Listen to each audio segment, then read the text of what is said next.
One night of intense desire, the abstinent CEO's forced love.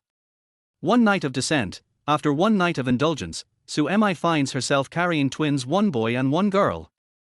After a night of intense passion, the billionaire CEO, Yichen, develops an obsession, dreaming of the same woman every night.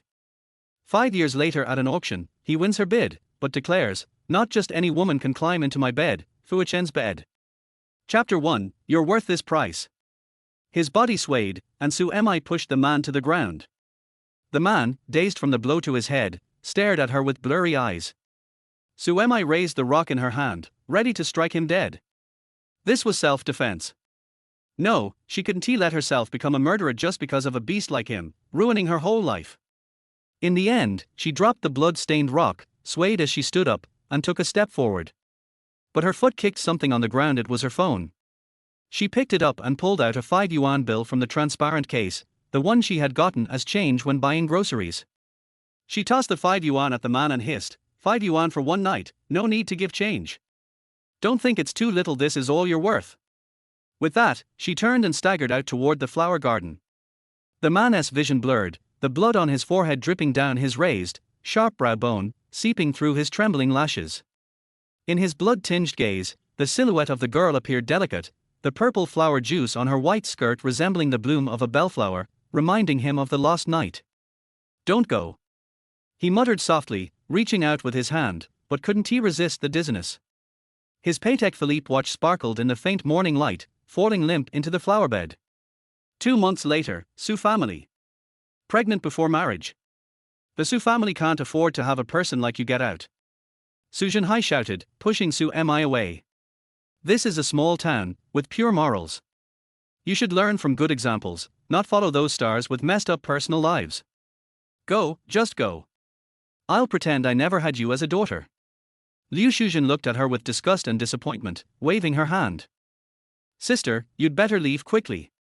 If the neighbors hear, how will mom and dad live here with any dignity?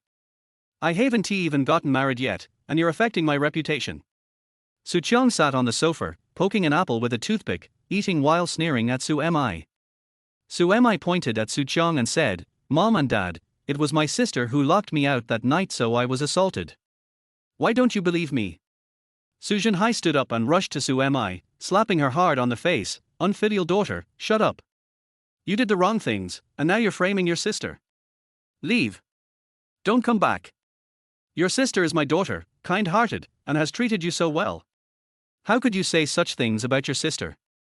Liu Shuzhen hugged the crying Su Qiang, scolding Su Mi, who had fallen to the ground. Mom, do you really believe what Granny Wen said? Didn't you give birth to me? Why won't you trust me? Su Mi fought back the tears, though they fell uncontrollably. You are also my daughter, and that's why I know your character. You're pregnant before marriage and still blaming me, your mother? Leave. Leave. Fine. I'll leave. Su Mi pushed herself off the ground, standing up and walking to the door with determined steps, her silhouette lonely and resolute.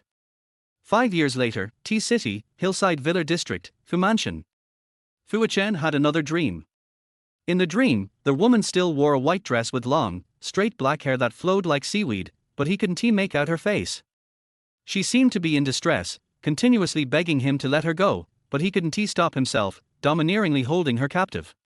After an intimate moment, he suddenly snapped awake, his eyes opening wide, leaving the dream behind. Chapter 2, 826 Nights. It was the same dream. For 5 years, Yichen had experienced it almost every night. Despite the passing years, no woman had ever sparked his interest, only the one in his dreams. Counting today, he had dreamed of her for 1,826 days. Even though he had gotten used to it, Yichen still felt irritated.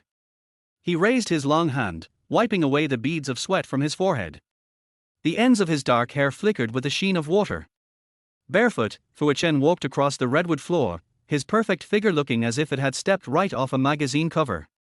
His handsome features, unlike any model, were so striking that any woman would scream in awe, coupled with an unmatched aura of power and coldness. He calmed his emotions, trying to shake the lingering images from his mind, and headed toward the bathroom. Butler Ju heard the sounds and entered, swiftly removing the soiled sheets and replacing them with clean ones.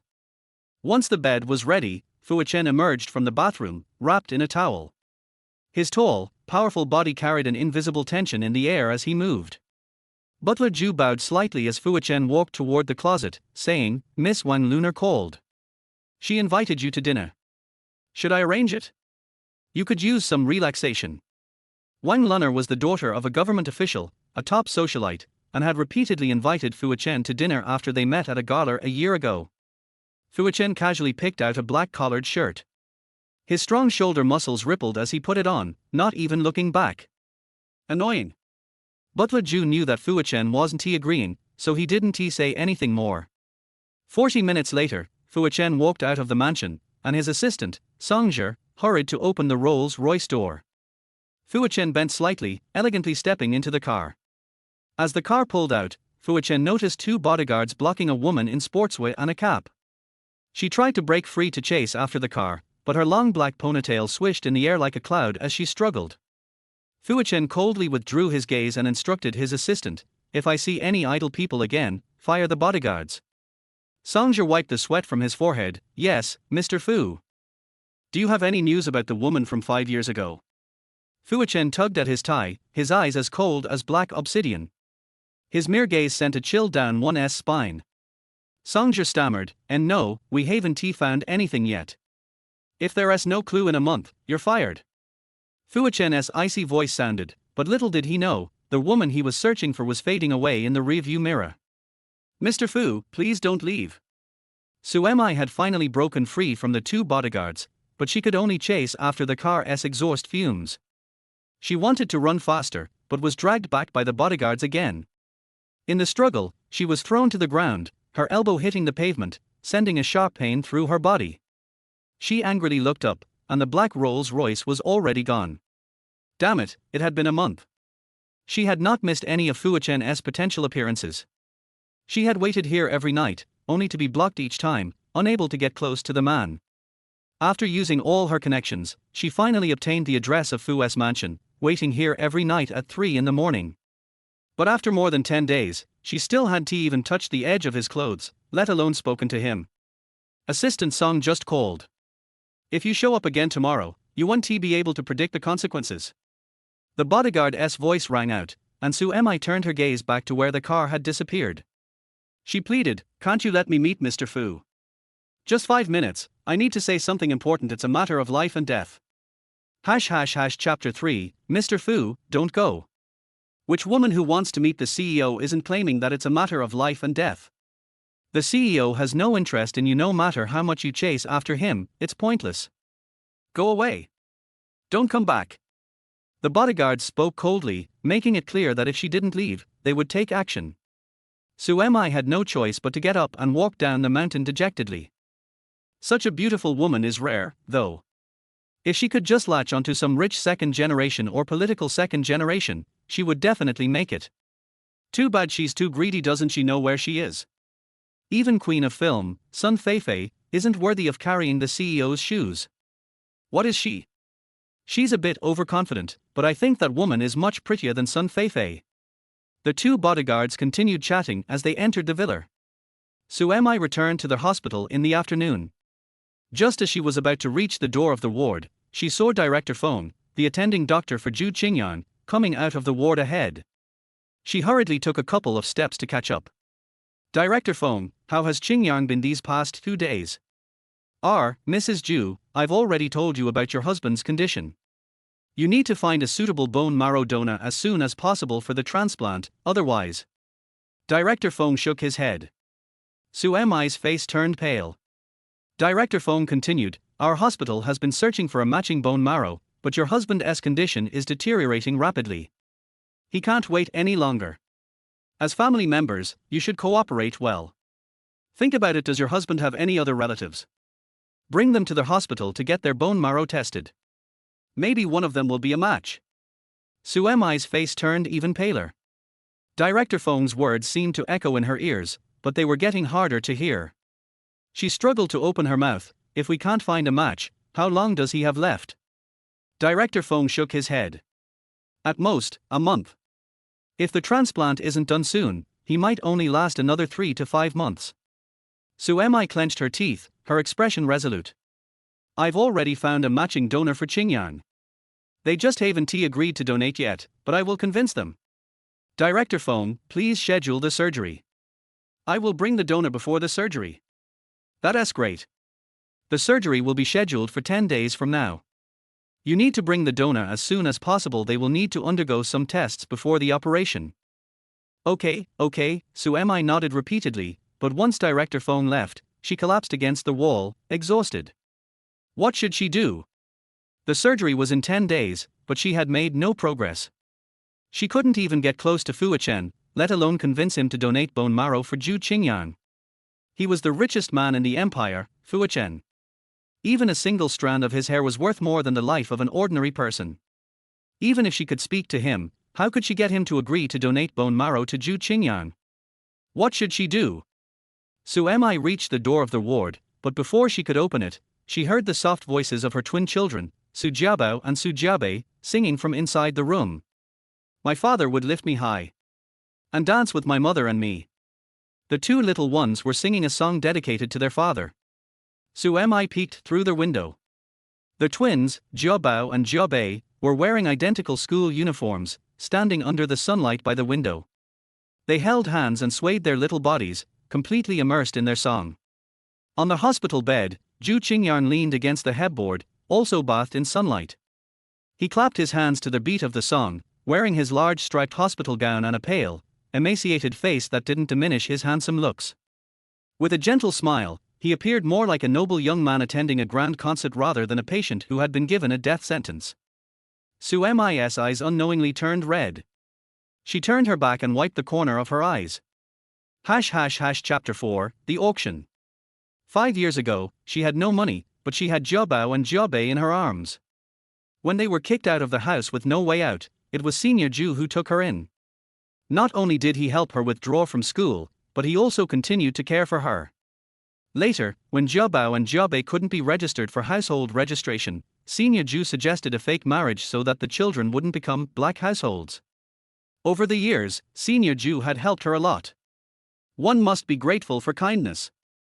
Senior Zhu's family had passed away, and now he had been diagnosed with leukemia. If she gave up now, Senior Zhu would have no chance.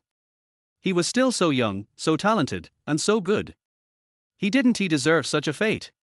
No matter what, she had to persuade Yichen to donate bone marrow to Zhu Qingyang. No matter how difficult it was. That night, in the most luxurious exclusive club in T-City, Su Mi hid in a storage room, listening to the sounds outside. She had finally learned that there was an antique auction tonight at the club, and Yichen had been invited. Only the big players in the business and political worlds of the empire could get an invitation. Su Mi couldn't get an invitation. But she knew that at the end of the auction, the organizers had arranged a girls' fashion show. Although it was called a fashion show, it was actually a virginity auction. The highest bidder would win. As long as she could get into the group of girls, she might have a chance to meet Yichen. The girls who were to be auctioned were in the waiting room across the hall, and Su Mi was desperately looking for an opportunity when she suddenly heard low voices outside. Come with me. And Ning, listen to me. This is what I want.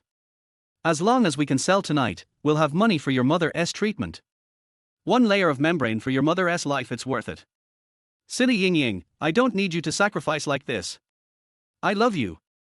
Come on, I've already borrowed the money. Really? Really? Great. Let us go. Footsteps faded away. Su Mi came out of the storage room, picking up the clothes and a name tag with the name Jiang Ying on it. She looked at the hallway and smiled. Good luck to you, and thank you. An hour later, Su Mi stood barefoot on the cold marble floor in a bikini, waiting for her turn. Next, let us welcome our beautiful number 8, Miss Jiang Ying, who is also a university student. The host's voice sounded from behind the curtain, but Su Mi suddenly hesitated. She had never stood in front of so many people dressed like this. Go in, don't stand there. A staff member, seeing her hesitation, pushed her forward. Su Mi stumbled, and the blinding lights immediately enveloped her. She could feel countless men's eyes focused on her, and she froze, awkwardly standing still. Yichen had no interest in such girl fashion shows. He had planned to leave as soon as the auction ended, but Mr. Wang from Dingfeng Group approached to chat. He responded absent-mindedly, raising his gaze casually, only to unexpectedly see the girl. His deep eyes narrowed slightly, his lazy demeanor gone, and an intense darkness surged within him. On the brightly lit auction stage, the girl's figure reflected the light, dazzlingly white. Unlike the other girls who posed seductively, this girl had her head lowered, her features barely visible. All he could see were the soft black strands of her hair cascading down. But Yichen, upon seeing only this, felt his body tense with excitement. It was as though flames were igniting within him. On the stage, Sue bit her lip, feeling as if the gaze of the men was piercing her skin. Under their gaze, she felt as though she were standing there with nothing on at all. Chapter 5, This Girl, I Want Her. No, she came to find Yichen. Zhu Qingyang was waiting for a life-saving surgery. She couldn't just do this. Sue gritted her teeth, suddenly lifting her head. Instantly, her face, a miraculous blend of innocence and allure, was fully exposed to the lights. A collective gasp followed, and the bidding paddles jumped up like frantic whack-a-moles. 100,000. 200,000. 500,000. 580,000. The bidding voices faded into the background as Sue anxiously scanned the crowd for Yichen. He was the wealthiest man in the empire, the president of a multinational corporation, often appearing in the headlines. She had long memorized that face, demonic and charming, yet cold and proud. However, before her eyes could locate her target, she felt an intense low-pressure atmosphere sweeping toward her. Instinctively, she turned to follow that piercing gaze. Their eyes met, and she found herself trapped in a pair of deep, dark eyes, as cold as the midnight sky, yet burning with an intense heat, as if a volcano was buried beneath them. The overwhelming force of dominance hit her head on. Those eyes seemed to swirl and pull her in, threatening to crush her. Sue lowered her gaze in fear. What a terrifying man. Seeing the girl flinch like a startled deer in the forest, Yichen's lips curled into a slight, malicious smile. It was clear that Mr. Wang had noticed Yichen's distraction. He stopped talking, glanced at the stage, and his eyes lit up. He smiled and said, "What a beauty." "So, Mr. Fu is interested." Yichen didn't respond, but raised his hand. Songzhi immediately leaned in, waiting for instructions. "This girl, I want her." Yichen's deep, slow voice rang out. He stood up from the high-backed leather sofa, his step steady as he walked toward the exit. When the crowd in the auction hall saw Yichen stand up, they all stopped bidding, standing up in unison to respectfully see him off. Songzhi raised the bidding paddle in his hand, and without needing to call out a bid, no one dared to bid anymore. This woman had caught Yichen's eye. Who would dare bid against him? Anyone who tried would soon go bankrupt. The hostess' voice became excited as he shouted, "Oh my God! Miss Number 8 has been bought by Mr. Fu. What a lucky girl." Sue couldn't comprehend how she was led off the stage, feeling dazed. She finally asked the staff, "Did Mr. Yichen really bid on me?" "You're sure it's him, the president of the Empire Group?" The staff, understanding her shock, nodded. "Who else could it be?" "Congratulations. Please follow me, I'll take you to change your clothes. We don't want Mr. Fu waiting." "What luck. She's not even that great looking, nor does she have a good figure." "Oh, why isn't he at me?" "It's Yichen. I'd do anything just to be with him." "Are you kidding? Even if you wanted to pay him, you wouldn't get a chance. Didn't you hear? A certain foreign royal's granddaughter offered herself to Yichen for a night, and he still refused." Sue, following the staff down the hall, overheard the girls waiting backstage gossiping about her. Her steps were unsteady, disbelief still clouding her mind. How did it happen so easily? Everything had gone so smoothly. Now, she had to figure out how to get Yichen to agree. Would he be moved if she knelt and begged him?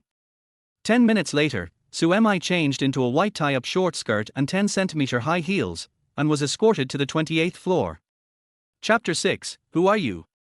The staff gave her one final reminder: once you go in, serve him well. If you please him tonight, your future will be set. If you don't do well and anger Mr. Fu, it's not just your life on the line.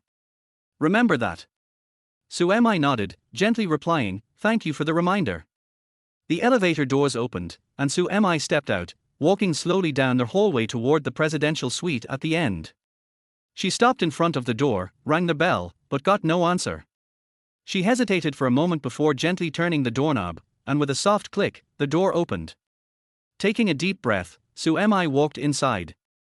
"Mr. Fu!" She called out in the brightly lit foyer, but received no answer.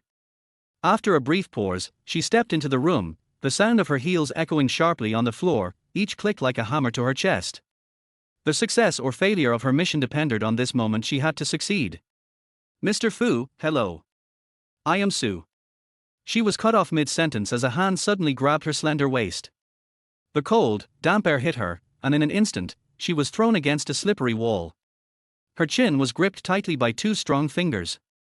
"Who are you?" Su Mi blinked, dazed, her eyes still fogged. She could barely make out a familiar yet strange face. Dark hair dripping with water, a full forehead, fierce long brows, and sharp, well-groomed edges like satin velvet. Beneath them, a pair of breathtakingly beautiful eyes. Cold, clear, and bewitching. At this moment, those eyes reflected her startled face. A straight, defined nose, slightly hawkish at the tip, pale, thin lips, and a jawline that exuded innate aristocracy. No man could be more handsome than this. He was more stunning than on the covers of magazines. Fu Yichen. It was really him. A flicker of joy passed across Su Mi's face, and her startled nerves finally awakened. She hurriedly spoke, "Mr. Fu, my name is Su Mi. I came here today because I..." Before she could finish, her words were cut off again. They were in a bathroom. The shower nearby was running, spraying mist into the air. The man's body seemed to have just come out of cold water, his cold lips pressing against hers. Both of them shivered. Then, as if stirred by the warmth, Fu Yichen grabbed the back of her head and pulled her tightly into his embrace. His white shirt and trousers were soaked, dripping with cold water. Su Mi, pulled into his wet, cold, and hard embrace, trembled. The white chiffon skirt she wore immediately became soaked, turning transparent, just like Fu Yichen. The alternating sensations of heat and cold felt like being thrown into an inferno and an ice storm. Struggling, frightened, and thrilled. She pounded his back with her fists, but her hands hurt and Fu Yichen never let go. Perhaps irritated by her continuous resistance, he spun her around and the cold water poured down over her head. Then, shifting positions, Fu Yichen leaned against the wall, pinning her hands firmly between his rigid back and the cold surface. Su Mi, like a lamb ready for slaughter, could only be devoured helplessly by this hungry wolf. Some terrible memories, like nightmares, surged forward. Su Mi's tears fell uncontrollably, soaking into their intertwined lips and tongues. Fu Yichen felt it. He suddenly looked up, his breath hitching as he stared at her, a tightening sensation in his chest. Chapter 7, Woman, I'm already interested in you. The woman's long, dark hair was now drenched, strands clinging to her pale face. Tear stains glistened like pearls, tracing down her face. Her eyes were tightly shut in pain, her curled lashes weighed down by the tears. Fragile, pure, and damnably stunning. Her beauty could make any man with blood in his veins want to ravage her, to crush her. Fu Yichen's gaze deepened, turning darker and more intense, like a wave rising to swallow everything in its path. He slowly spoke, "Why are you crying? You're out here for a living, and now you're being dramatic. Isn't that a bit late?" He had spent so much money bidding on her, not to see her cry. His cold, mocking voice seemed to come from the ruler of hell. Despite the intimate nature of their actions, there was no warmth to be found. Su Mi, as if escaping death, opened her eyes. The tears had washed her eyes clear, now shimmering with light, pure and transparent. She shook her head repeatedly, "No. I'm here by mistake. Mr. Fu, you've misunderstood. I'm not for sale." She spoke urgently, wanting to explain that she had snuck in with another girl's number tag, but the tight grip he had on her left her trembling with fear. The tears still flowed from her eyes and fell onto Fu Yichen's lips. He smirked, playing hard to get. "Woman, I'm already very interested in you. Don't overplay it." If it weren't for the fact that she was the first girl to pique his interest in years, he would have had her thrown out by now. But if she kept being so clueless? Hearing the meaning behind his words, Su Mi's expression shifted. Her pale face slowly became flushed, like a blush on a flower, soft and alluring, like a drooping begonia. Did he want to throw her out? She had finally sneaked in to meet Fu Yichen, and she couldn't leave without speaking her purpose. She tried to steady her breath and look at him, her eyes still full of fear, but now mixed with a determination that sparked his curiosity. Su Mi's heartbeat quickened, her face flushed, as she shook her head rapidly. No, I'm not playing hard to get. I have something important to discuss with Mr. Fu. Shut up. Fu Chen's harsh command interrupted Su Mi's eager explanation. He delicately ran a finger through a strand of her black hair, his devilish face drawing closer as he whispered, "Do you think this is the right time to talk? Something life-threatening." "It's true, it's life-threatening. If I, Fu Chen, run into trouble, your whole family won't be enough to pay the price. Got it?" He leaned in closer, stressing the word trouble, while Su Mi's flushed face grew hotter. She had never been this close to a man under normal circumstances. Fu Chen's breath, no longer cold, now carried a scorching male scent, filled with pure male energy. He stroked her cheek, sending a tingling sensation through her body. She instinctively shrank her neck, nervously speaking, "But I really have something important to discuss." Although Su Mi didn't believe the life-threatening situation was related to a real life or death matter, Fu Chen clearly did, and she no longer dared to utter those words. But it was a life or death matter. Su Mi's expression became more urgent, but Fu Chen suddenly released her, picking her up in his arms and walking out with large steps. "Shut up." Fu Chen snapped again when she tried to speak. The cool air from the central air conditioning hit her as they stepped outside, and Su Mi shivered, instinctively pressing closer to Fu Chen's warm chest. Chapter 8, Come and Please Me. Fu Chen smirked, so eager. "Don't worry, we're just getting started. You'll have plenty of chances to show off." His handsome face, now free from the mist, was clearly illuminated by the dazzling chandelier above. His strong brows were raised, and his deep, peach blossom eyes swirled with desire. There was a noble air about him, and his lips, curved slightly upward, hinted at a wicked playfulness. His entire presence exuded strength, danger, and an intensity that made it hard to breathe. He carried her, soaked through, in his arms, slowly walking toward the large European-style round bed. For a moment, Su Mi felt as if they were a prince and princess walking through a palace. For a brief second, Su Mi was charmed, but then she suddenly snapped out of it. She had fallen for his charm. She pushed against Fu Chen's chest, trying to get down, and he actually let her go. However, as he released his hold, he spread his arms wide, and Su Mi screamed as she fell hard to the ground. Though the Persian carpet was thick, Fu Chen's tall frame standing at nearly 1.9 meters meant his long legs caused her to land heavily on her tailbone. Though she was in pain, Su Mi dared not express her anger, especially as she had something she needed from him. Instead, she glared at Fu Chen, only to find him lounging against the headboard, his legs lazily crossed, gazing down at her with a wicked smile. "Woman, if you want to say, then come over and please me." His tone was commanding, his posture one of expectation. Su Mi, sitting on the floor, her eyes wide, stared at him in disbelief. "Mr. Fu, I really didn't come here to sell myself. My friend is suffering from. Throw her out." Before she could finish, Fu Chen's cold command rang out, clearly signaling that his patience was running out. A moment ago, their hallway had been empty, but suddenly two bodyguards in suits appeared, walking towards Su Mi. Su Mi scrambled to her feet, her face paling. She had spent a month to get this opportunity, and if she failed now, who knew when her next chance would come? Her friend Zhu Qingyang's surgery was in 10 days, and if this failed, everything could fall apart. The bodyguards reached out for her, and Su Mi gritted her teeth, saying, "I agree, just don't throw me out." She clasped her hands together in a pleading gesture. Fu Chen's eyes darkened, and his lips parted. "Oh? Agree to what?" This malicious man wanted her to utter such humiliating words in front of the bodyguards. Su Mi bit her lip and whispered, "Please, please, please you." Her expression and appearance were so pure, her cheeks flushing easily. She had a devilish body, with mesmerizing, watery eyes that shimmered and were impossible to resist. Was this why he felt such intense desire? Or had he simply gone too long without a woman? Fu Chen casually raised his finger from the black silk sheet, and immediately the two bodyguards turned and left. Su Mi knew that if she didn't obey, next time the bodyguards would return, and Fu Chen wouldn't give her another chance. She had a strange certainty about this. Clenching her fists, she stepped forward awkwardly, finally standing before their bed. Fu Chen's gaze was fixed on her. She looked about 20, nervous, but she didn't speak further, instead acting on his command. She was clever, cunning, and knew when to act.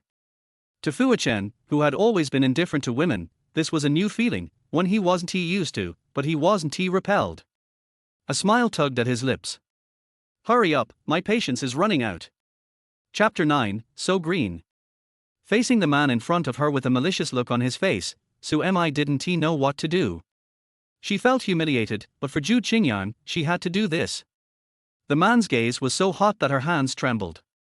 She bent her body low, like a timid cat, crawling up onto the bed from the foot.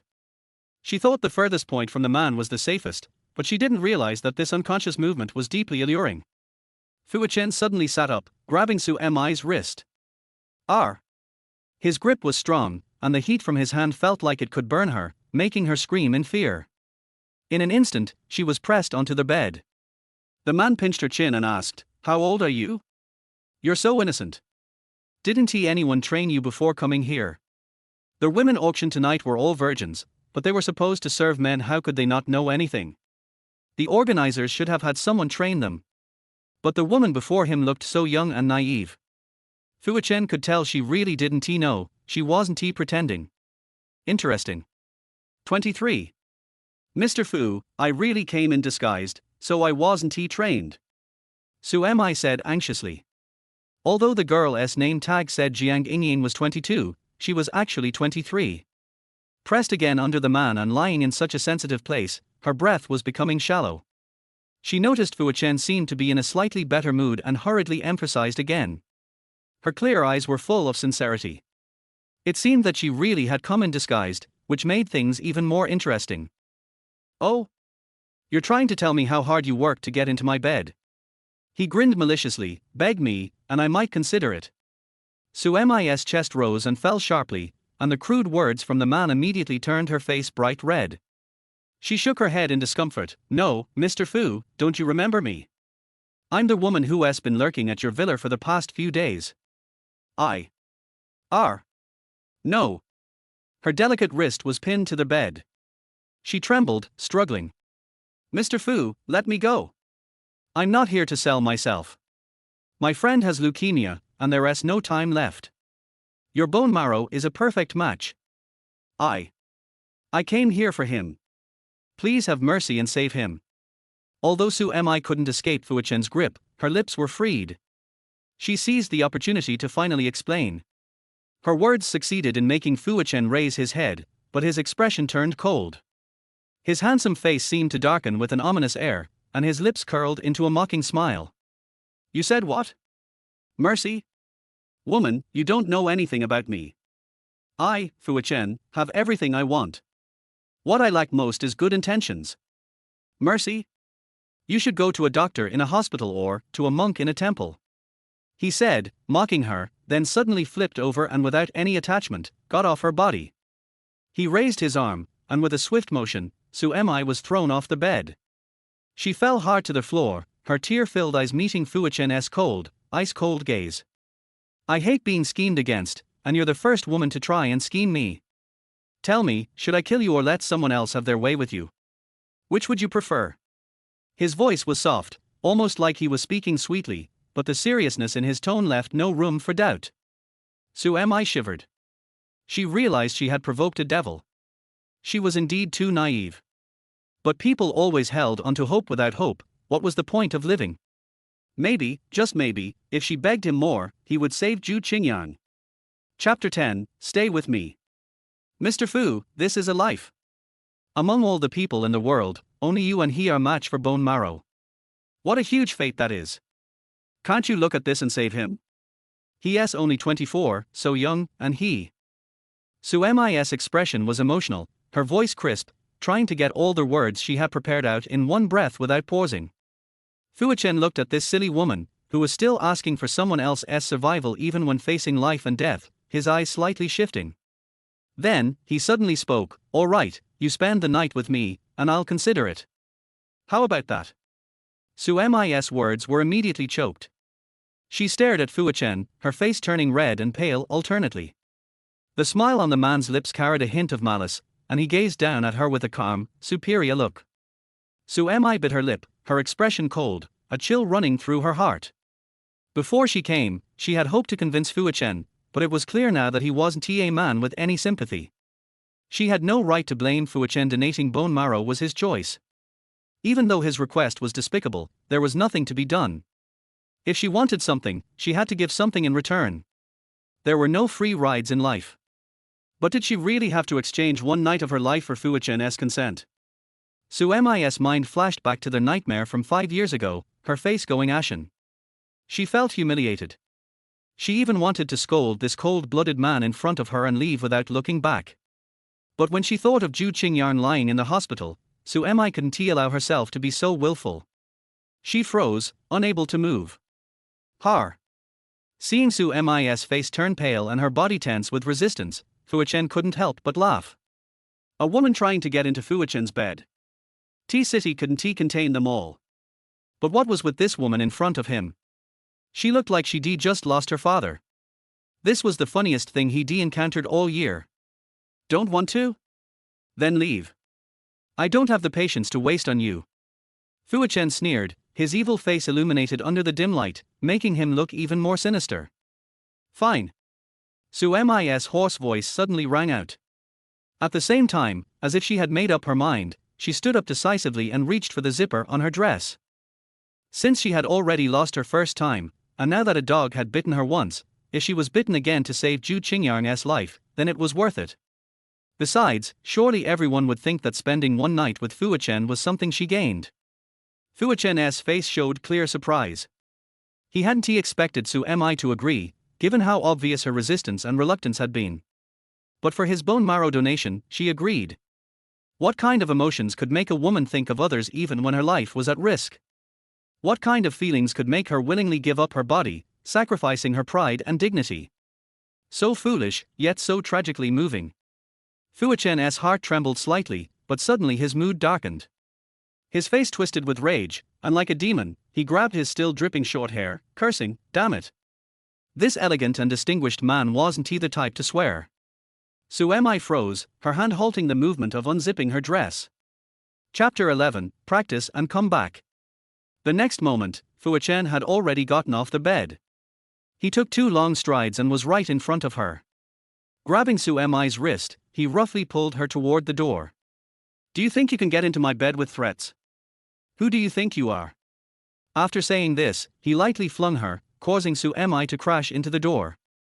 She couldn't stabilize herself, and Fu Yichen raised his hand, placing it on her face as he leaned in, pinching her chin. He stared at her and sneered again, "Your skills aren't good enough. Not every woman can get into my bed. Practice and come back next time." He stood up straight and opened another door, dragging Su Mi and throwing her out. Su Mi fell heavily onto the thick carpet in the corridor, and the door slammed shut in front of her. She scrambled to her feet and started banging on the door. "Mr. Fu, my friend can't wait any longer," she cried out. Bang inside, Fu Yichen seemed to have thrown something at the door, startling her. The bodyguards, sensing that Su Mi had clearly angered Fu Yichen, appeared out of nowhere, dragging her away. "Mr. Fu, in 10 days, he will die if the surgery doesn't happen. It's a life, Mr. Fu." Su Mi still tried to plead, but the bodyguards wouldn't let her finish her sentence and dragged her away.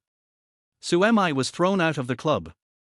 Cold wind blew as she wrapped herself in her torn clothes, feeling both desolate and angry.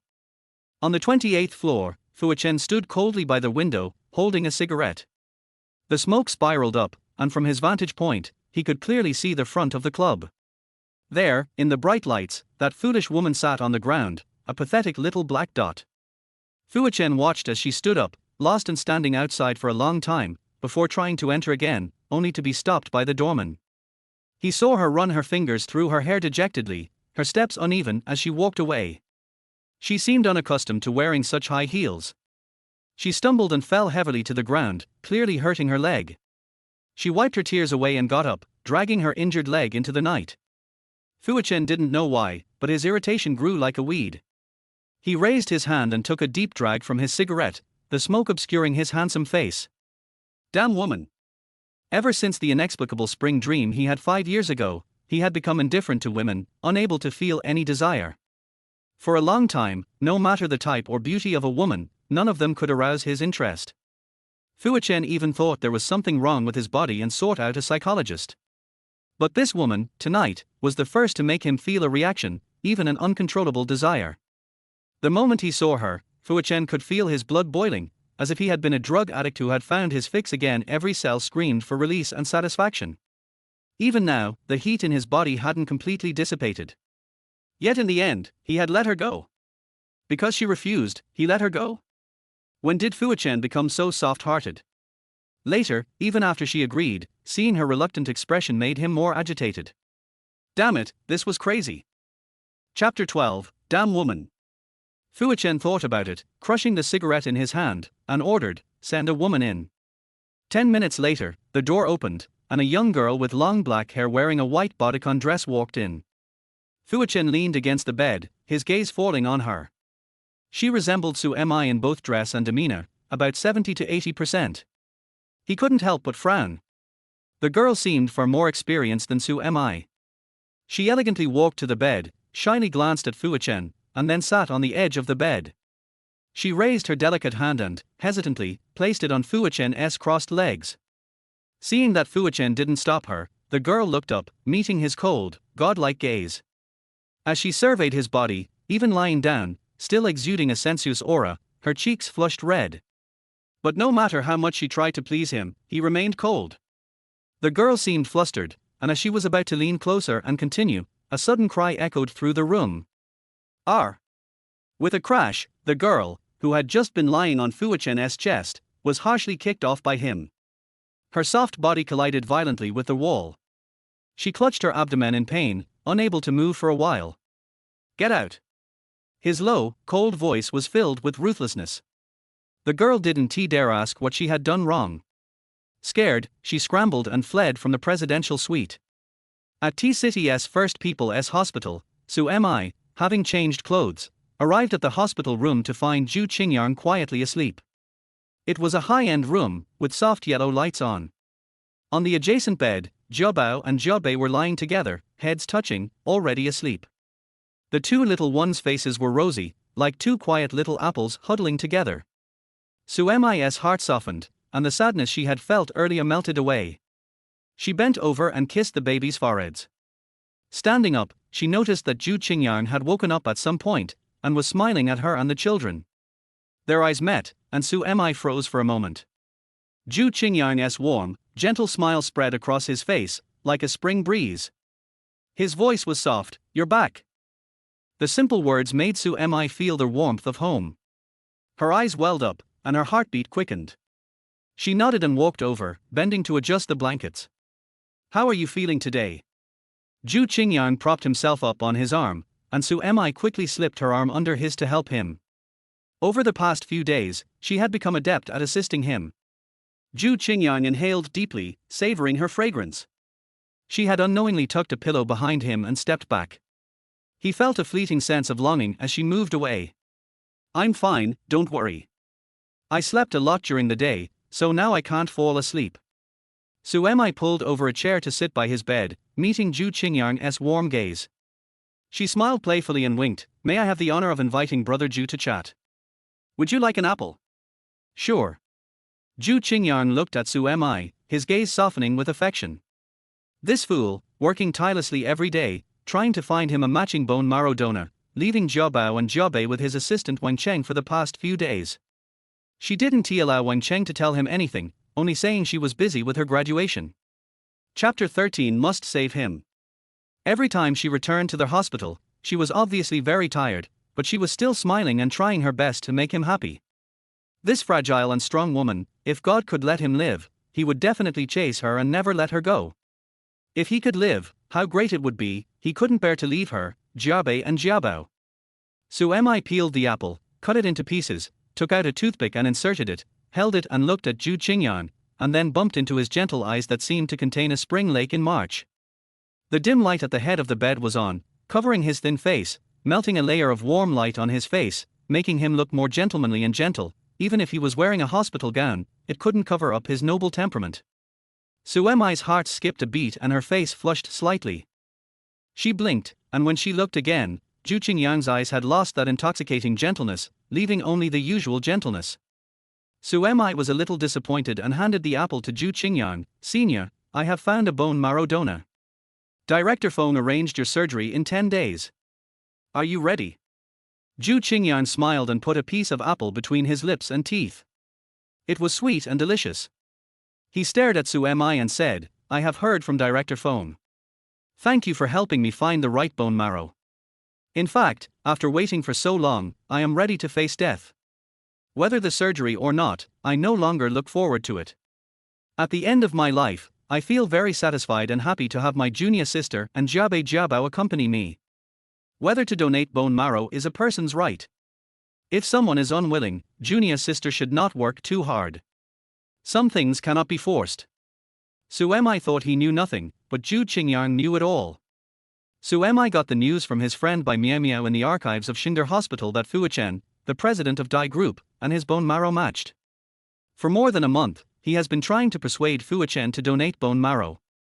But Yichen is so noble, how could he donate bone marrow? Unless there is a miracle, Zhu Qingyang did not directly ask Su Mi to give up, but he was afraid of hurting Su Mi's heart that was actively helping him. If running around for him like this can make her feel better, he is willing to pretend that he knows nothing and silently feel sorry for her. Why would I not want to? This is a great thing to save lives. Don't worry, the person who matches your bone marrow is very kind and compassionate. When I found him, he immediately said that he would cooperate. It's just that he has a very important meeting abroad recently, but he has promised me that he will definitely come back within 10 days. So, you should have a good rest, eat well, and get enough energy these days, so that you can enter the operating room with the best spirit when the time comes. Su Mi smiled with her eyebrows like crescents, and waved her fist at Zhu Qingyang, making a gesture of cheering. Zhu Qingyang couldn't help but reach out and rub the top of Su Mi's head. Silly. Su Mi was stunned, lowered her head a little at a loss, and the blush climbed up her fair face again. Zhu Qingyang looked at the girl who was particularly attractive under the light, and his heart skipped a beat. Perhaps, the junior sister also has him in her heart. It's a pity. God's will is to play tricks on people. His body has been ruined to the current state. He can no longer tell her his feelings, which will only hurt her. Zhu Qingyang gazed at Su Mi tenderly, but his eyes dimmed little by little. Su Mi didn't notice Zhu Qingyang's emotional changes. She lowered her head and thought, such a good senior Zhu, she must save him. Chapter 14 Improve the skills. Su Mi was a little annoyed. She shouldn't have angered the man today. If she could see it and let it go, maybe the man would have agreed to her today. No, she has to stop him tomorrow. He said her skills were not good, but when he hugged her today, it was clear from beginning to end. Now her lower abdomen even has the touch of him. Su Mi thought, her face flushed, and she couldn't help pouting. What's wrong with her technique? Maybe she should watch some Japanese movies to improve her technique? That night, Yichen had that dream again without any suspense. In the dream, he chased the girl in the white dress in the sea of flowers. He finally caught her. The two of them rolled into the sea of flowers and entangled fiercely. Her creamy skin reflected the deep purple flower mud. His eyes were bloodshot and he used all his strength to conquer her. Who? Yichen sat up panting and woke up from the dream again. His body was still numb after a burst of electric current. He raised his hand to touch the sweat on his handsome face. The dark eyes between his fingers were full of emotions and his expression was difficult to distinguish. Damn, was it influenced by the woman yesterday? He actually saw the woman's eyes clearly in his dream. But why did the woman in the dream have the same eyes as the woman last night? Who is that woman? What did she do to him? Why did he do that? He must find out the truth. Yichen got out of bed and walked naked to the French window. His perfect figure was exposed in the morning light. His strong muscles slid with his steps, showing his hidden strength. It started raining outside the window. The rain sprinkled on the window, blurring the trees outside the window. It was raining so hard. He had specially instructed yesterday that the woman would not be squatting at the door today. Half an hour later, Yichen's car drove out of the villa. He leaned on the back of the leather chair with his legs crossed, and his expression seemed to be casually scanning the rear-view mirror. In the mirror, the empty villa iron door slowly closed behind the car. The heavy rain washed away the woman. Yichen's face was cold. He retracted his gaze and closed his slightly cold eyes. It seems that she didn't care much about the so-called friend. Did she give up? In this world, true love is indeed limited. Jesus. Are you looking for death? Accompanied by the sound of the car's sudden brakes, the driver and bodyguard Song Ziyi cursed in front. Yichen quickly raised his hand to support the back of the front seat to stabilize his body. He looked up with a cold expression and saw a woman who was soaked to the ground on the mountain road in front of him. She looked surprised and looked at him through the car window with bright eyes. Obviously, she was ruthlessly driven away by the bodyguard yesterday, so she ambushed in the woods halfway up the mountain today. When she saw his car coming, she suddenly rushed out of the woods. The girl's sportswear was full of mud, and her fair face was also stained with mud. She was embarrassed and dirty, but the moment she saw him, her face bloomed with a bright smile, which was clear and bright, as if it could illuminate the whole sky. Yichen stared at Su Mi with a heavy gaze and leaned back in his chair. President, it's the girl from last night. Assistant Songja obviously recognized Su Mi and asked for instructions. Su Mi had bypassed the front of the car and rushed to the car next to Yichen, knocking on the car window. Mr. Fu. I have learned the skills well, please give me another chance. Chapter 15 I have learned the skills well. The girl's voice came into Yichen's ears through the rustling sound of rain and the thick car window. He looked at her eyes washed by the rain through the car window, which became more and more misty. His cold heart seemed to be hit by something, and his slender hands casually placed on his knees clenched. This crazy woman. It was raining so hard and thundering from time to time, but she actually hid in the woods. Looking for lightning to strike her. Do you think the signal is not good? Stupid woman. Such a stupid and foolish woman should be struck to death by lightning. Drive. Yichen forced himself to turn his head and said in a deep voice. Song Zi stepped on the accelerator, and the Rolls-Royce rushed into the rain instantly. The girl in the rearview mirror fell into the rain because she was not prepared, and she didn't raise her head for a long time. Do you want me to teach you how to drive? Yichen saw it clearly from the rearview mirror, and immediately kicked the back of the driver's seat in front. The coldness in his eyes could freeze Song Zi into ice. Song Zi's palms were sweating as he gripped the steering wheel. He really couldn't guess what the big boss was thinking. It was his twin brother next to him, Songja, who could read the situation. He turned around and said with a smile, President, the girl has said so much. Why don't you give her another chance? Seeing that Yichen didn't respond, he said, this girl is good looking. If she was picked up by someone else, she would be played with for nothing. Alas, this poor girl is quite loyal. In this day and age, such loyal girls are rare. Besides, it's so bad that the duck in the mouth flew away. I don't know what Song Zi said that touched Yichen. Yichen suddenly opened his eyes and said, go back. Su Mi was thrown into the puddle, covered in mud and water. She was in so much pain that tears fell down. She was cursing in her heart, and suddenly a pair of shiny leather shoes appeared in front of her. She looked up and saw a pair of long, straight legs of the man. His suit pants were soaked with water and slightly stuck to his legs, outlining the tight and firm muscle lines. The legs without any fat were extremely sexy. She looked up again and met Yichen's deep black eyes staring at her from above. Su Mi opened her mouth slightly in surprise. The rain flowed down her face. Her fair face was washed by the rain, just like white jade soaked in clear water, clean and clear. She looked innocent and damn tempting. Get up! Yichen shouted. Mr. Fu, you're back. That's great. Su Mi said in surprise, and hurried to get up. Who knew that she had just fallen and hurt her leg? She felt a sharp pain and stumbled. She fell down again halfway up. She instinctively raised her hand to hug Yichen in front of her, but she didn't hold him. In the end, she still knelt on the ground, but her hands were still holding Yichen's thigh tightly. Yichen's black eyes suddenly surged with huge waves, and his whole body was as tight as iron. In the car, Song Zi stared at the rearview mirror with wide eyes and said, OMG, I can't tell, this girl looks innocent, but she is so hot and fierce. Songja also touched his lips, this time the president is really going to get wet. Song Zi rolled his eyes, it's raining so hard, the president got off the car just to get wet. Songja smiled and said, kissing in the rain is the most beautiful. Do you want to take a photo and post it on Weibo to get countless fans? Song Zi glanced at his brother and said, don't be afraid that the president will chop you off, just take the photo. As a brother, I will choose a feng shui treasure land for you. What's more, what's the look in your eyes? Is this a kiss? It's too dirty. Don't teach children bad things. Chapter 16. This stupid woman. Sangja didn't take it seriously, and watched more excitedly, saying, why not a kiss, but the kissing place is a little unconventional. Look, the president is holding the girl, right? The president is mighty and domineering. In the rain outside the car, Su Mi bumped into Fu Yichen head first. She was stunned, and then her face instantly became hot enough to fry an egg.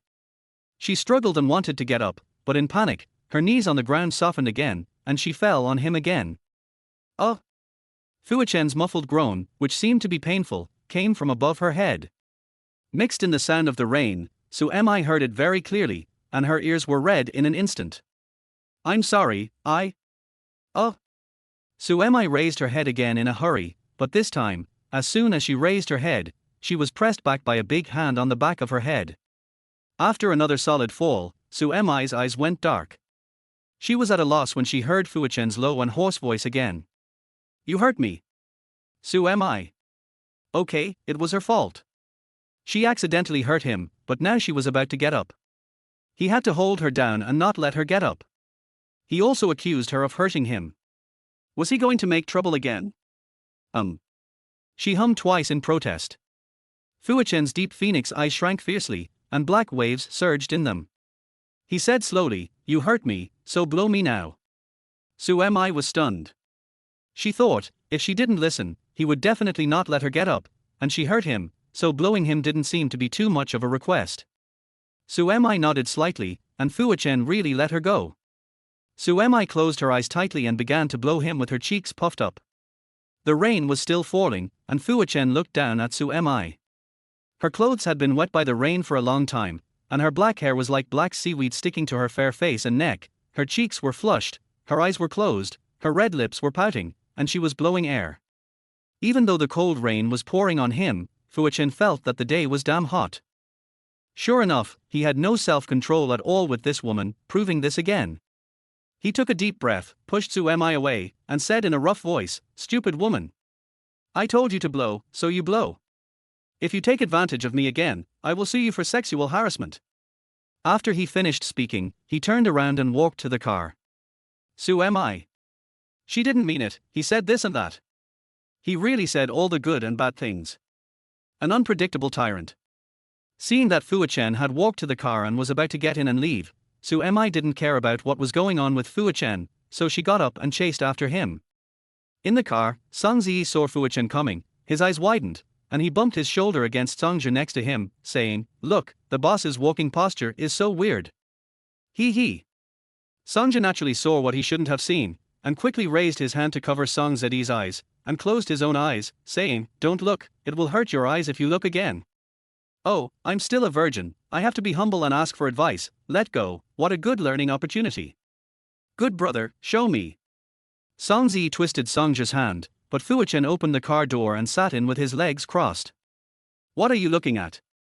A cold voice sounded, and Song Zi immediately put down his hand, sat upright, and pointed at Songja. Report to the president, I didn't see anything, it was him who wanted to see. Songja. Chapter 17. Doting.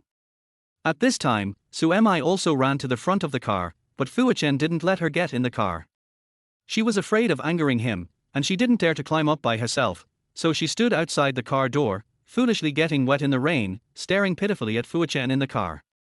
Her cautious look was just like the teacup dog that her mother gave her when she was a child.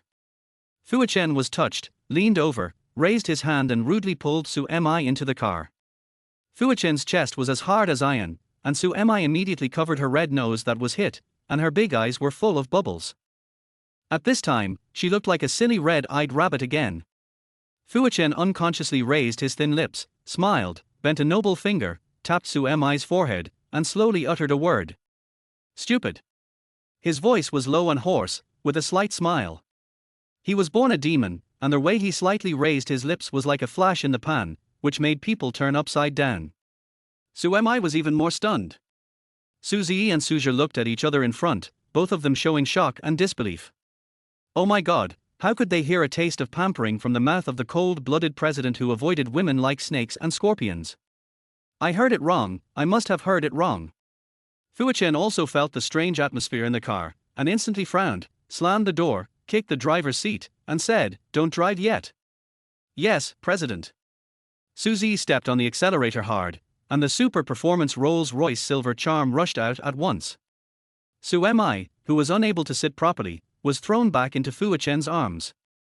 Suemi hurriedly got up, her face flushed, and waved her hands repeatedly, saying, "I didn't mean it, I didn't mean it." Heh! A mocking laugh came from above her head. Yichen raised his eyebrows, looked down at the flustered little woman beside him, and said, "Then you did it on purpose?"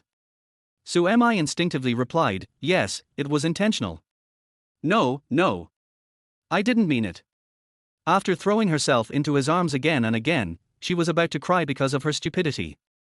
She felt that she couldn't get rid of it even if she jumped into the Yellow River. She was at a loss, but Yichen suddenly leaned over and his breath sprayed on her face.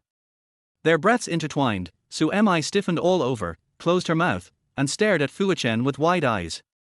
The two of them were so close that they could stick together if the car shook a little. Suemi's face flushed a little bit. Just when she thought Yichen was going to kiss her, he suddenly leaned back on the chair with his arms folded across his chest and said, "Noisy." "Suemi." So, he leaned so close just now because he didn't want her to talk anymore? Suemi actually thought he was going to kiss her. How could she have such an idea? Yichen wanted all kinds of women, how could he kiss her in this situation? Suemi was ashamed for having such an idea and lowered her head. "Boss, your clothes are all wet. Do you want to take them off and wipe them to avoid getting sick?" Songja said, handing over a clean towel. "Yeah." Yichen replied in a low voice, opened his eyes and glanced at Suemi, who was still stunned beside him.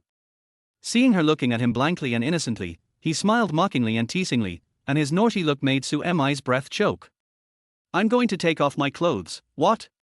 Do you still want to take advantage of me?" Chapter 18, Patting the Head to Kill. The slightly cold and mocking voice, Suemi's blush quickly spread from her face to her neck, like a cat whose tail was stepped on. She hurriedly stood up and wanted to turn around.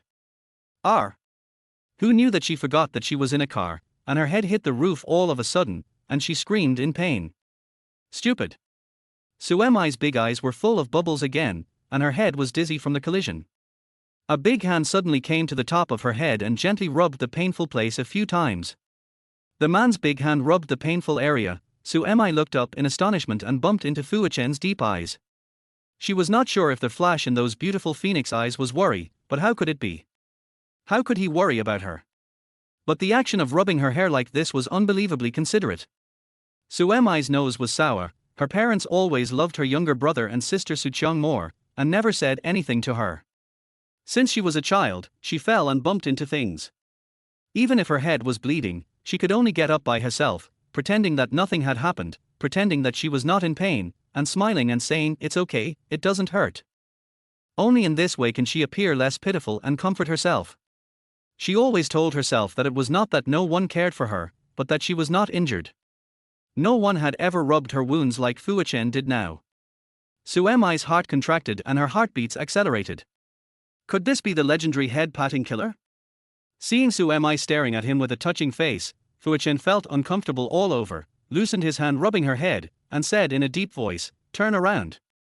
Suemi nodded hurriedly and turned around with a red face. There was a rustling sound of clothes being taken off behind her, but Suemi didn't know why, and the scene of that day in the hotel flashed in front of her eyes and mind. Yichen leaned on the bed, and every stroke revealed the masculine power of a man. She shook her head vigorously, thinking that she must be crazy. How could she suddenly become a nympho? Oh my god, crazy, crazy, she must have been infected by her best friend by Mia's love affair. Wake up! Suemi clenched her fist and hit her head twice, but who knew that the next moment her hand that hit her head was held by another hand? Did it break? Yichen's puzzled bass sounded from behind. Suemi. Why does she always do all kinds of stupid things in front of him? Suemi closed her eyes in annoyance, then turned around and smiled at Yichen, saying, "I'm just afraid that it will break, so I shook it and knocked it to see if it still works." Yichen. Does this woman think she is a mobile phone? Shake it to see if it is broken.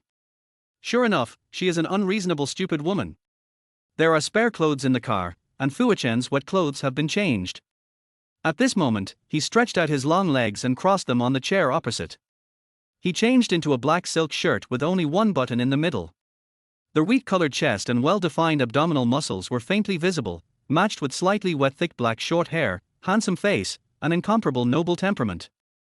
One look at it makes people feel ashamed and blush. Suemi didn't know where to put her eyes, and lowered her head in panic. She saw the wet white shirt thrown on the velvet mat at a glance. There were 2 black claw marks on it, which seemed to be what she had accidentally grabbed in the rain just now.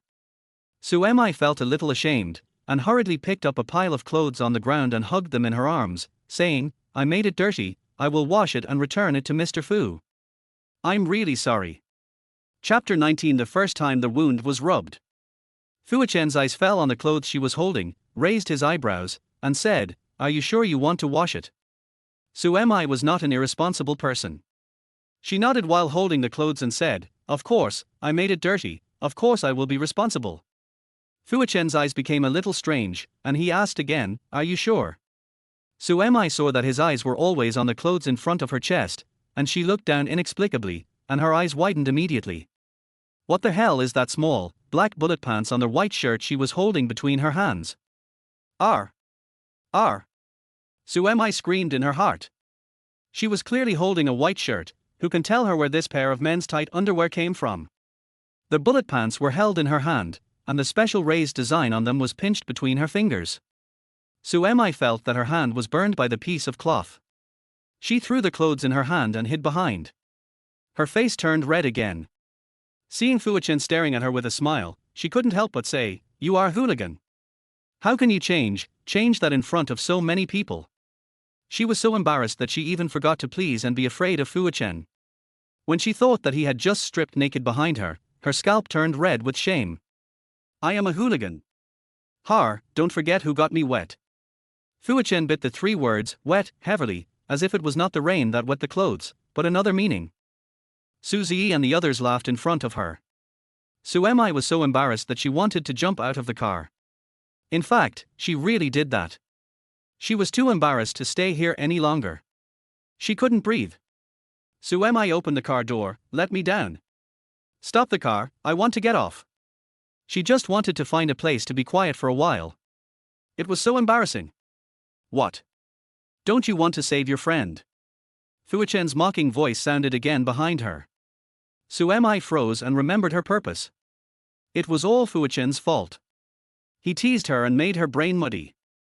Suemi bit her lip and sat down. Fuichen glanced at her and closed his eyes lazily, but threw the towel at hand to Suemi. Suemi was sitting with her head down. Her head sank. She pulled the towel on her head and looked at Fuichen. Is he asking her to wipe the rain off her body? Suemi was a little flattered. She pinched the towel and whispered, "Thank you." She was covered with rain, especially on her hair, which was still dripping with water. She felt very uncomfortable. Suemi grabbed the towel and wiped her head and face, but suddenly she smelled a strange and pleasant smell on the towel. It was faint, like cologne, mixed with some warm male hormones. Suemi was stunned for a moment, and then realized that it was Fuichen's smell. He had just used this towel to wipe his body, and maybe he had also wiped. The blush on Suemi's face instantly climbed back, and she quickly put down the towel, twisting it unconsciously at her fingertips, neither throwing it away nor taking it. "Are you embarrassed, Miss Su?" "It's okay, we promise not to look at you." Songja in front saw that Suemi was silent again, and said considerately, "Yes, Miss Su, wipe it quickly, it's cold now, it's easy to get sick and have a fever." "I also promise not to peek." Song Ziyi, who was driving, also said. Fuichen was still resting with his eyes closed, and he didn't even mean to look at Suemi. Chapter 20. Sharing towels. Even though she had said so, she still didn't move, as if she doubted other people's character. Besides, Suemi really couldn't get sick. Now was the critical time for Zhu Qingyang's treatment, and she couldn't hold back. She bit her lip, stole a glance at Fuichen, pinched the towel, and wiped her body again. Suemi always felt that the smell was all over her body, and the towel seemed to carry an electric current, making her body inexplicably soft and hot under the wiping. After wiping the water droplets on her body, Suemi shrank into the corner of the car like a cooked shrimp. Fuichen opened his eyes at some point, looking at the pink girl, and wanted to pounce on her and take a bite to see if it tasted as fresh as shrimp. Yinmai quickly passed a sharp turn, and Su Mi's body hit the car door. Yichen raised his arm calmly and supported it on the back of the car seat on Su Mi's side, ready for Su Mi to bounce back into his arms. Who knew that Su Mi would be alert this time? Her body tilted, and she quickly grabbed the handle on the roof. Yinmai turned the corner, and she grabbed the handle to avoid tilting her body. Su Mi breathed a sigh of relief after her body stabilized, but Yichen's eye sank, and he kicked the driver's seat again, saying, "Didn't you eat? Driving so slowly." Songzi.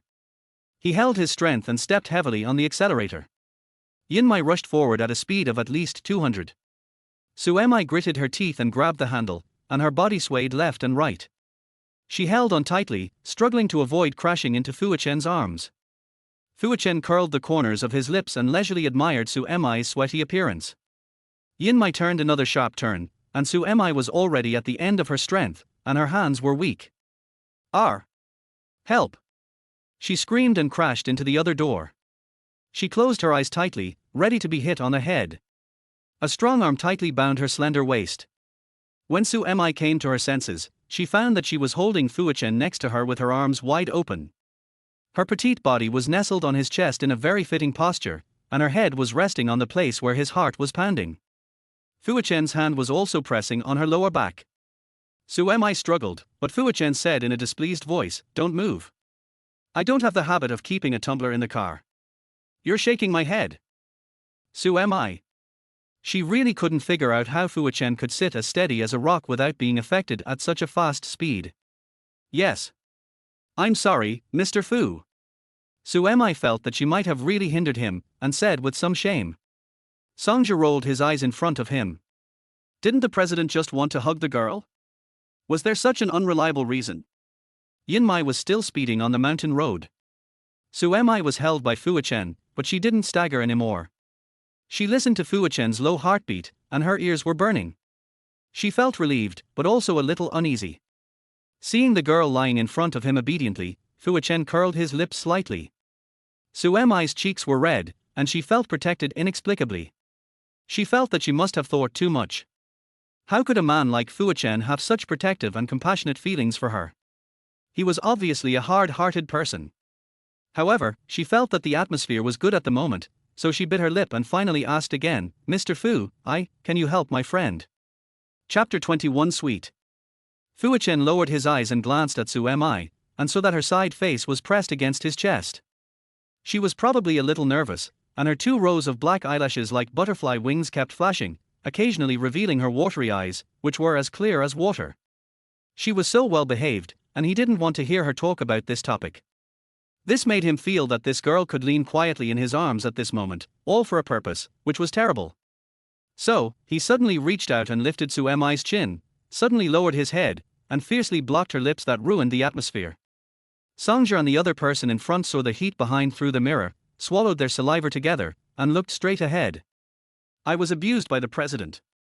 It's so hot, it seems that I have to find a woman to vent my anger later." After a long time, Yichen finally let go of Su Mi.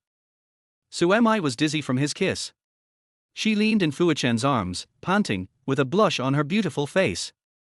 Yichen looked at her and felt for the first time that rain was also good weather. He played with her hair with his fingertips and said, "How can your little mouth be so sweet, huh?" His movements were teasing, and there was a playful smile in his eyes. Su Mi was stared at by him, bit her lips that were a little hot from his touch, and said, "I don't like candy." She seemed to be afraid that he didn't believe it, and shook her head emphatically, saying, "I really don't like candy, how can my mouth be sweet?" Yichen was stunned for a moment, and was immediately amused by her innocent and silly look, and his mood was extremely happy. Songja and Songzi in front of them looked at each other in disbelief when they saw that Yichen, the cold-faced tyrant, smiled frequently in front of Su Mi. Yichen leaned close to Su Mi's ear and whispered, "Silly, women have body odor. Your body odor is very sweet. Don't you know it?" For some reason, he always felt that her smell was very familiar. He liked it very much, but he couldn't remember that he had seen her before. He bit the word body odor heavily, as if he meant something, and Su Mi's face became more embarrassed. Body odor, only the people closest to you can understand it. Hearing Yichen say this, she felt an inexplicable lingering smell and didn't know how to answer him. Fortunately, Songja in front of them spoke, "President, we are at the Empire Hotel. There is still half an hour before the business meeting. Do you want to go to the presidential suite to clean up first?" "Yeah." Yichen responded and let go of Su Mi. Yinmai stopped in front of a towering hotel. The door was respectfully opened by the waiter. Yichen walked down with his long legs and a noble manner. Su Mi hurriedly packed up the clothes on the ground and followed him down with her arms. "The president is here." This Imperial Hotel is one of the chain hotels under the Fu's Empire Multinational Consortium. It is the top hotel in the imperial capital. It is decorated magnificently. Celebrities come and go every day. The scale is grand and exceeds the hotel's equipment. There are not only bowling alleys, badminton courts, golf courses, fitness and spa beauty centers, but also an exquisite theater that plays the hottest blockbusters every day. This place can be called a paradise of extreme luxury. As soon as Yinmai arrived, there was a golden avenue of stars leading directly to the hotel's magnificent lobby. At this moment, both sides of the avenue were filled with neatly dressed hotel managers and receptionists. They all bowed to Yichen and said, "Hello, President. Chapter 22 by my side." Yichen didn't even blink, he walked in with a cold face. Su Mi was a little surprised by the grand scene, especially the snow-white carpet on the ground. She was covered with rain and mud, as were her feet, and she was holding a pile of dirty clothes in her hands. This made her feel like an ugly duckling who had broken into the territory of a white swan. She felt inexplicably inferior and couldn't take a step. Yichen walked a few steps and clearly felt that Su Mi didn't catch up. He suddenly stopped and turned around. Yichen saw Su Mi holding clothes, standing by the car, with her head down, like a child who had done something wrong. He raised his eyebrows, turned around impatiently and walked back, saying, "What's wrong?" Su Mi looked up, pointed at her shoes covered in mud, and said, I'd better not go in. I'm afraid of dirtying the carpet, which is not good." Yichen's eyes fell on Su Mi's feet, glanced at her, and then looked at Su Mi's drooping eyebrows and trembling eyelashes. Suddenly he understood, and pursed his lips, afraid. "If you lack the courage, then let me give it to you." As he said this, he suddenly raised a hand to her in full view of everyone. Su Mi looked up in astonishment and saw him standing in the brightest light, with one hand in his suit trousers pocket, leaning sideways, the light shadows cast on his perfect profile and broad shoulders, full of nobility and domineering, just like the king of the empire, so handsome. Su Mi noticed that everyone's eyes were looking at Yichen's movements, all kinds of inquiring, jealous, envious, and astonished. Her heart was beating like thunder, but she was bewitched, slowly raised her hand, and handed one hand to Yichen's open palm. Yichen held it, looked at her, and said sentence by sentence, "Remember, stand beside me, Yichen, don't be timid. Don't be inconfident." As he said, he held her hand tightly, turned around and led her forward. Su Mi's heart was shocked, and her eyes were slightly hot. "How can you be so useless that you can't even wash a bowl properly? Apart from a face, what else can you show off? Get out of here, you useless bastard. Sister, no matter how hard you try, I am still my parents' favorite daughter. I want you to remember this forever. Even if you get into the Imperial Film Academy with the first place, you are nothing if we don't support you to continue studying." Su Mi followed Yichen unconsciously forward, but scenes from the past flashed before her eyes. Su Mi was not loved by her family since she was a child. She always lived in endless abuse, sarcasm, and denial. This made her unable to control her inferiority complex no matter how hard she tried. Now she was being pulled by Yichen like this, walking on a road full of light, and his domineering words were still ringing in her ears. No timidity, no lack of confidence. She stared at Yichen's tall and straight back, unconsciously curled her lips, and her steps became brisk. They entered the lobby and disappeared, and the receptionists standing on both sides were in an uproar. "The president is so handsome, who was that woman just now?" The president actually held her hand. "Oh my God, if the president does this to me, I would be willing to die now. That woman is not worthy of the president at all, how can she be as beautiful as me? Yes, this carpet is made of handmade cashmere and customized from France. Such a whole carpet costs hundreds of thousands. Look, it's all mud marks, it must be unusable." Chapter 23 Holding her hand and moving forward. "What are you doing? Hurry up and change the blanket." The lobby manager stood in front of the door and shouted, and everyone dispersed. In the driveway in front of the hotel, there was a silver grey sports car parked. A woman with delicate makeup and sweet looks sat in the passenger seat. She stretched her head and stared at the entrance of the hotel with an obsessed look. This woman was not someone else, but Su Mi's sister, Su Qiang. Is that Fu Yichen from the Imperial Group? I didn't expect to see him in person today. Why is he so hard to meet, so handsome? Su Qiang held her hot face, her eyes shining with excitement. Oh, you dare to covet Fu Yichen? I advise you to recognize who you are. A sneer came from the side, and the tone was very unhappy. Su Qiang quickly recovered her mind and looked at the man sitting in the driver's seat. The man was in his 30s, wearing a high-end suit and a famous watch. He was a shareholder of a well-known real estate company. He was tall, rich and handsome, but now compared with Fu Yichen, his already fat face was really full of fat, which made people feel sick. But Su Qiang finally got this sponsor through her relationship, and spent a lot of effort to get him to agree to take her to the dinner at the Imperial Hotel today. She must not make the man in front of her angry. Praising the man next to her in front of the sponsor would naturally make the sponsor unhappy. Su Qiang smiled hurriedly, leaned over and kissed the man on the face, saying, Fu Yichen is so high and mighty, how can he be as kind and gentle as President Wang? I love President Wang. President Wang was pleased by Su Qiang's words, laughed, and drove the sports car to the front of the hotel. When Fu Yichen came just now, the hotel security personnel blocked their car in the lane and made way for Fu Yichen. Su Qiang looked out the window, but frowned slightly. She thought, why does the woman Fu Yichen held in his hand just now look so much like Su Mi? Thinking of the sister who was kicked out of the house because of pregnancy, Su Qiang's eyes were full of disgust. Impossible. She must have seen it wrong. Su Mi, that unlucky little bitch, should live in a place like a ditch. How could she be so lucky to be associated with a man like Fu Yichen? Su Qiang thought, shook her head, raised her lips and looked at the scenery outside in amazement, and smiled with satisfaction again. At the Empire Hotel, Su Mi was led by Fu Yichen into the elevator. When the elevator door closed, she came to her senses and realized that her hand was still held by Fu Yichen. She blushed and pulled it back. Fu Yichen looked back at her and saw that she lowered her head, but the back of her neck was pink under the light. He raised the corner of his lips and put his hand in his trouser pocket. Soon they arrived at the presidential suite on the top floor.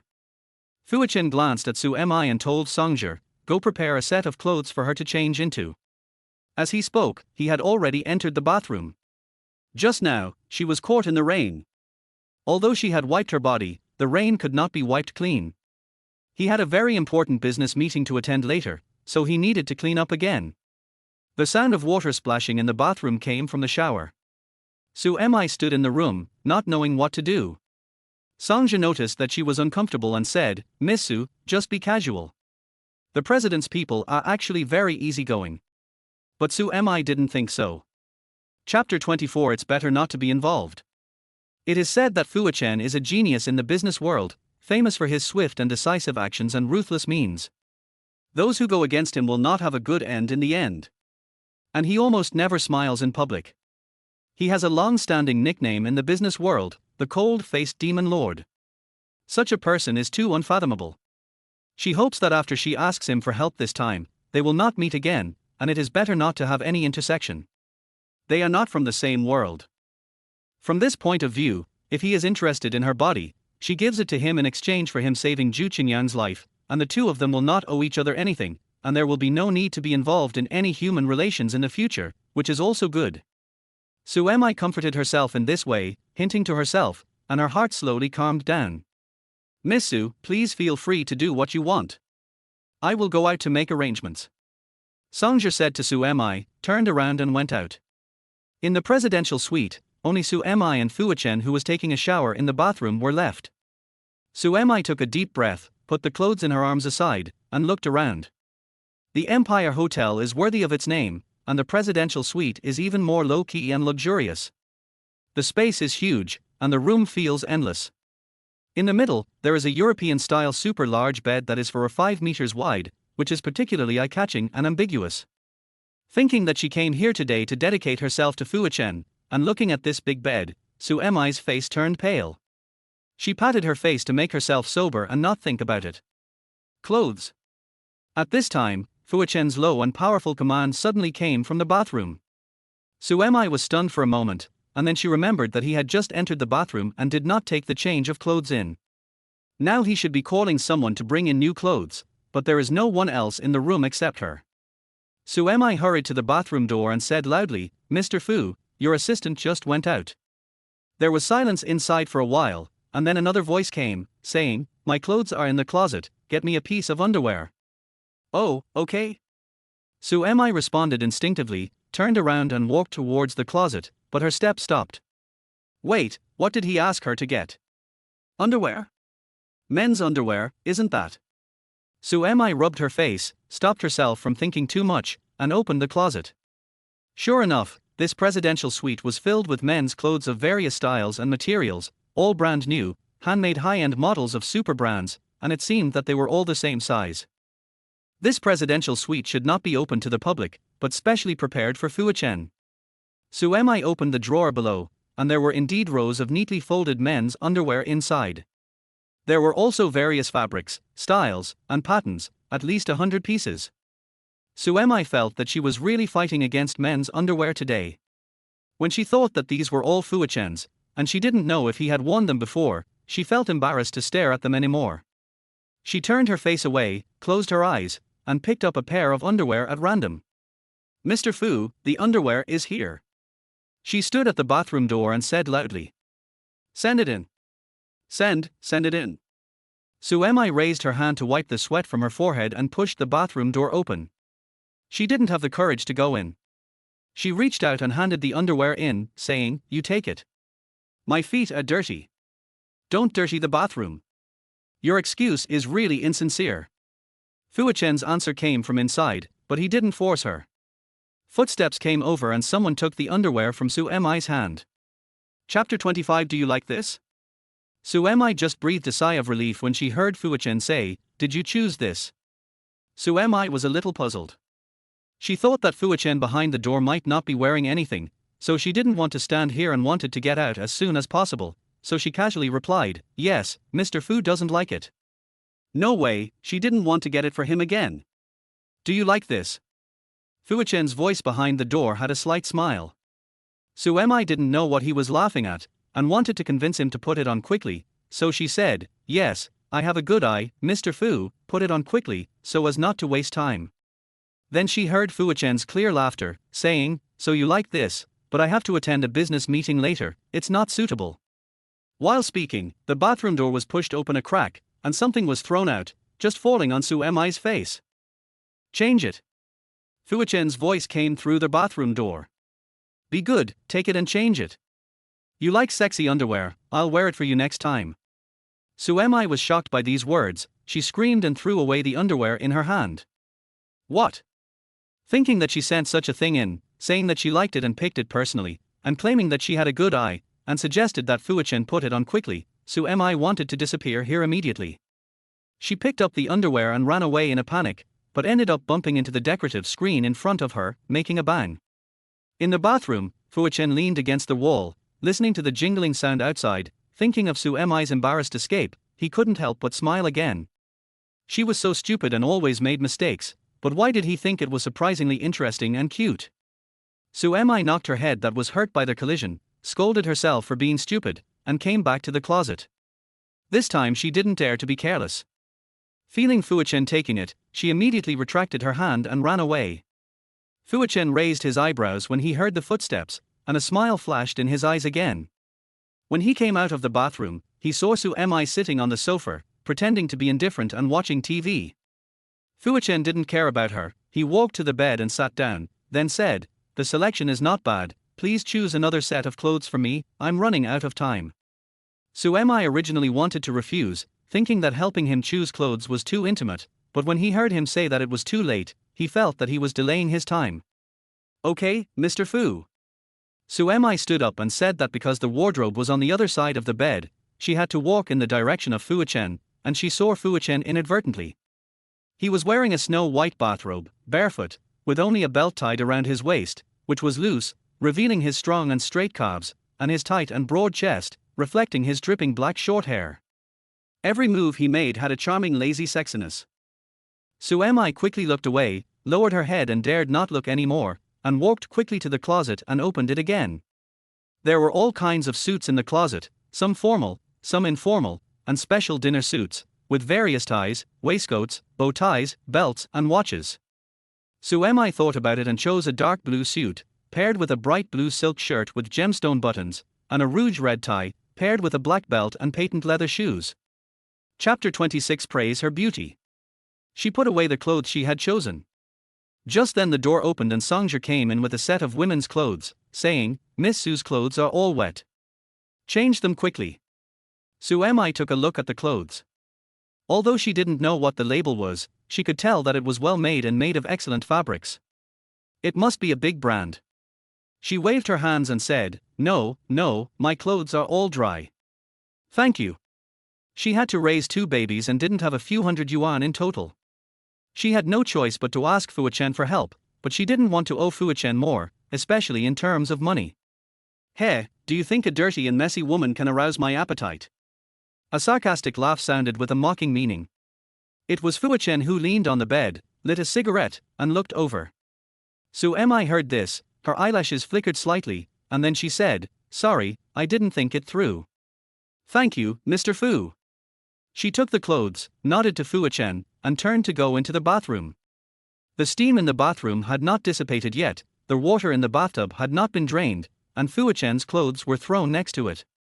Su Mi stood under the shower, thinking that Fuqian had also bathed here just now, and she felt uncomfortable all over. She quickly rinsed herself, changed her clothes randomly, and walked out of the bathroom. Songja gave Su Mi a black one-shoulder off-shoulder knee-length dress, revealing her petite shoulders and beautiful slender calves. Su Mi's skin was whiter than snow, and the black dress on her body further highlighted her good skin, and also contrasted her clean temperament to the extreme. As soon as she came out, Fuqian's eyes fell on her, and a touch of surprise flashed in his eyes. Songja was also surprised and praised, "This skirt is perfect for Miss Su. She looks so beautiful in it. President, don't you think so?" Su Mi lowered her head slightly, but she also felt Fuqian's burning gaze. She only heard him say, "Well, your taste is pretty good today." Songja was rarely praised by the boss. He laughed proudly and said modestly, "No, no, it's all because of Miss Su's talent. She looks good in anything. My taste is actually not that good." Fuqian glanced at Songja and said, "You are self-aware." Songja. Su Mi's face turned slightly red. Fuqian's words were not praising her for being really beautiful. Fuqian had seen all kinds of beauties. Su Mi felt a little embarrassed to be praised by him. Her fingers unconsciously grabbed the hem of the skirt and pulled it down slightly. "Come here." Fuqian's low voice sounded, and Su Mi looked up and saw him standing next to the sofa, looking at her with raised eyebrows. She took a deep breath and walked in front of Fuqian. Fuqian glanced at her again, then looked at Songja and ordered, "Give it to her." Songja smiled ambiguously and handed the tie in his hand to Su Mi. Su Mi then realized that Fuqian had changed into a suit, which was the one she had just chosen. He was so beautiful in his life, and now he was wearing such a suit, which made him even more handsome and extraordinary. But, did he mean to let her tie his tie for him? Su Mi understood, smiled at Fuqian, took the tie from Songja's hand, stepped forward obediently, and helped Fuqian tie his tie. He was really too tall. Even though Su Mi was 1.7 meters tall, which was considered tall among girls, she still had to stand on tiptoes to tie his tie. Chapter 27 Asking her to help tie his tie. He refused to lower his head to cooperate, and Su Mi did not dare to ask him, so she could only move closer, their bodies almost touching, and then she hung the tie around his neck. She did not look away, her fingers shuttled quickly, and she skillfully tied a tie buckle for Fuqian, smoothed it up, and tied the tie neither loose nor tight. She smiled with satisfaction, and was about to let go and step back, but her wrist was suddenly grabbed by Fuqian. Su Mi screamed and looked up. "So skilled, have you tied it for other men before?" Fuqian looked down at her, his eyes were indescribably oppressive, and he held her wrist with great strength. Su Mi had an illusion that if she answered yes, he would accidentally break her wrist. "No, I just practiced on a plastic model." She had never tied a tie for a man, but she always fantasized about tying a tie for Ju Qingyarn one day.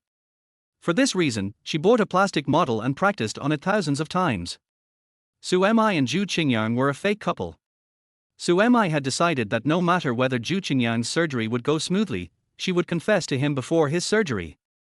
Su Mi hoped that she and Zhu Qingyang could be like a real couple in the future. Every morning, she could tie a tie for Zhu Qingyang and send him to work. Thinking of this, Su Mi lowered her eyes and couldn't help showing a sweet smile with a little shyness and expectation. Yichen took her expression into his eyes, but thought she was shy because she was tying a tie for a real man for the first time. He smiled and said, "You tied it well." After he finished speaking, he finally let go of Su Mi's hand, sat on the sofa again, and raised his hand to Su Mi. Seeing that the cufflinks on his wrists were not buttoned, Su Mi understood what he meant and stepped forward to help Yichen straighten his sleeves. Rich people are lazy and don't even button their own clothes. She grumbled in her heart, but she didn't expect Songja beside her to be amazed. In the past, the president didn't like others to help him do these trivial things, and he didn't like women to get close to him. Today, he was really enlightened. Did the president get it? The president looks so handsome in this suit. It's a relief for the men attending the banquet today. Songja praised. Yichen had already stood up at this time. Their well-tailored suit really made this man with a unique appearance even more outstanding, like a moving light source, handsome that people couldn't take their eyes off. After looking at Su Mi, Yichen raised his lips in a very good mood. "You have good taste." Su Mi also thought that Yichen looked more handsome in this suit. She was also very happy in her heart. She blinked playfully and said, "I took a makeup course in my sophomore year." Songja's eyes lit up, so it was Miss Su who chose the suit for the president. "This outfit is so suitable. Today, the president will attend a business meeting first, and then go directly to the luncheon. This suit is neither too formal nor too casual. The color of the suit is serious, but the tie is matched with a bright dynamic, perfect." Yichen hadn't noticed this at first. When Songja said it, he raised his eyebrows and looked at Su Mi, saying, "Do you know my schedule today?" If she didn't know, how could she choose such a suitable suit? Su Mi shook her head hurriedly. She didn't want Yichen to misunderstand that she had bribed the people around him. Chapter 28 The CEO with severe misophonia.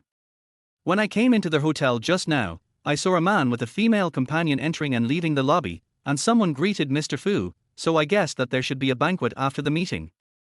In addition, Mr. Fu's suit at the beginning of the day was not very formal, so he chose this combination.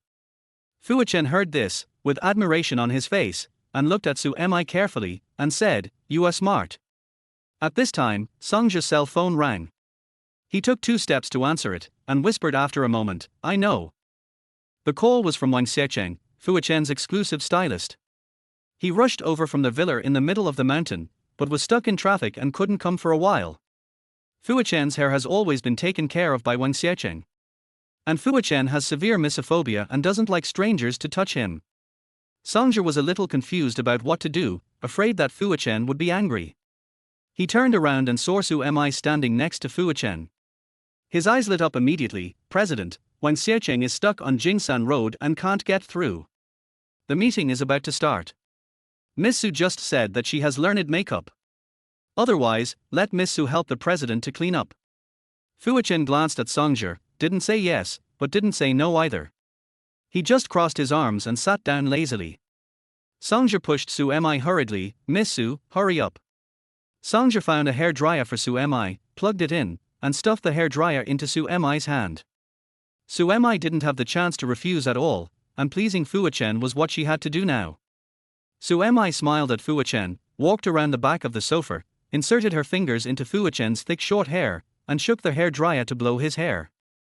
Yichen leaned on the back of the leather sofa, closed his eyes, and felt the woman's soft fingers gently and slowly rubbed his scalp and passed through his hair, which was very comfortable. It was much more comfortable than Wang Xiecheng's. The wind blew, and occasionally brought some of the fragrance of the woman who had just taken a bath. After being served by her like this, he seemed to be a little greedy for this feeling and smell, and didn't want Wang Xiecheng to touch him again. Yichen was enjoying it, but suddenly a sharp pain came from the right corner of his forehead. He suddenly frowned and pressed his head, looking painful and pale. "President? Does the president have a headache again? I'll call a doctor." "No need." Songja didn't get through the phone. Yichen's expression had improved a little, but he leaned on the leather sofa a little tiredly, with a layer of fine sweat on his forehead. He said, "It's okay now. It's useless to call a doctor. I've checked it so many times." Songja sighed. Suemi was somewhat at a loss for what to do after this incident, and stood there nervously. Songja looked at her soothingly and explained, 5 years ago, someone hit the president on the forehead with a brick, and the president suffered from occasional headaches. No one could find out the cause. Miss Su, please continue. Suemi. Who is so bold that he dared to hit Fuachen with a brick? I admire him so much. If I find out who did it, I will tear him into pieces. Songja gritted his teeth and said. Suemi, it must be. It's so hateful. She added in her heart, well done. But, doesn't Mr. Fu know who attacked him? Suemi said in surprise. Songja said, Miss Su doesn't know. The president was knocked unconscious and didn't remember anything when he woke up. Anyway, the situation was a bit complicated. The president was originally given a hallucinogenic drug.